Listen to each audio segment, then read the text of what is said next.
Bonjour et bienvenue au Ketchup de l'industrie de vendredi qui vous apporte toutes les nouvelles de l'industrie présentées par LeapRate. Commençons par Londres où le dispositif entièrement fonctionnel ATM de Bitcoin a été mis en œuvre à Campus Google. En utilisant une application développée sur Campus appelée Wire, ATM accepte les paiements en Bitcoin pour les produits alimentaires et les boissons.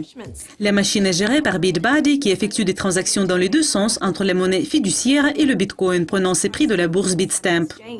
Les utilisateurs doivent payer des frais de 5% pour le service. Même si la machine ne collecte pas actuellement d'informations sur l'identité, elle est équipée pour le faire au cas où le futur règlement demanderait les données de connaissance du client.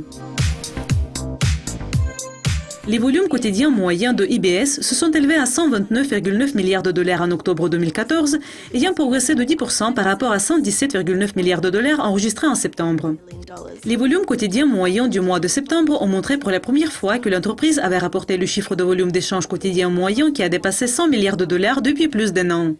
Sur une base annuelle, une augmentation de 69% a été atteinte par IBS en octobre par rapport à l'année précédente, quand ce mois a conduit à la période internationale de faible volume. Avec des volumes totaux de courtage électronique du mois dernier de 798,1 milliards de dollars en moyenne par jour, une augmentation de 3% a été atteinte suite à 772,1 milliards de dollars en moyenne par jour enregistrés en septembre, ce qui est une amélioration de 18% par rapport à la même période de l'année dernière. Oanda, un fournisseur mondial de services de trading forex et de produits d'investissement, a annoncé qu'il a ouvert son bureau à San Francisco, en Californie.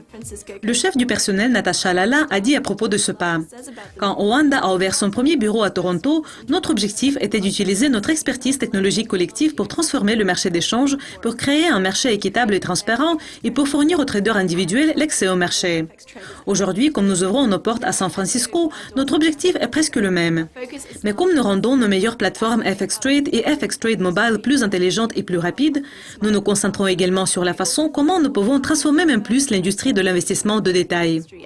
Oanda veut rester à la pointe de l'innovation technologique, comme il se positionne toujours comme le meilleur courtier à l'échelle mondiale et comme celui qui reste un poids lourd dans le secteur forex des États-Unis.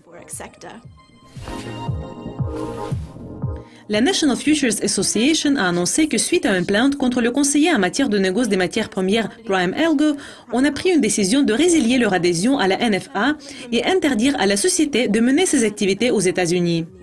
Parmi d'autres allégations, on a déclaré que Yves Soit de Prime Algo avait présenté de fausses données à la NFA, que les clients de Prime Algo étaient ses amis et son ancien partenaire commercial. On l'a également accusé de ne pas avertir les clients de la cessation des opérations. Prime Algo et Soit ont également utilisé le matériel publicitaire déficient qui exigerait le potentiel de profit et minimiser le risque de perte des contrats à terme. M. Soit a présenté une offre de règlement à la NFA dans laquelle il a accepté de retirer sa société de la NFA pour une durée indéterminée et ne jamais se présenter pour devenir membre de nouveau, ayant indiqué la fin de ses opérations aux États-Unis. C'est tout pour le Ketchup de l'industrie d'aujourd'hui. Revenez lundi pour voir notre prochaine édition. Bon week-end, au revoir.